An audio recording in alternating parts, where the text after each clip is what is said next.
Introduction. For greener products, we need greener decisions. And for greener decisions, we need well-informed decision makers.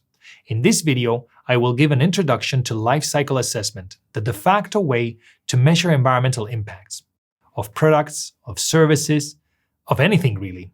It is our way of comparing on an apples-to-apples basis and not comparing apples and oranges. But first, what do we mean when we talk about environmental impact? Human production models have evolved to be unsustainable in different aspects.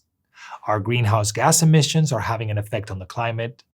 We consume fresh water faster than the rate at which the planet regenerates it.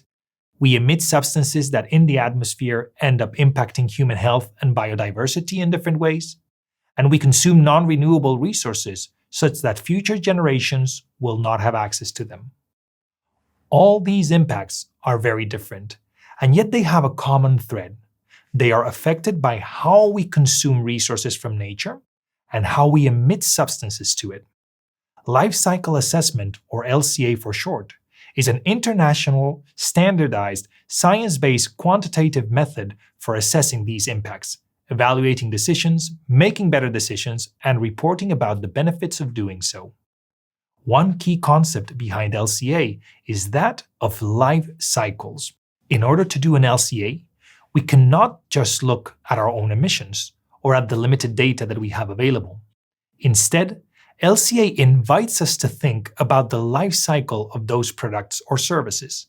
We must track those products from the extraction of its resources all the way down to when the product gets discarded and what happens to its materials after that.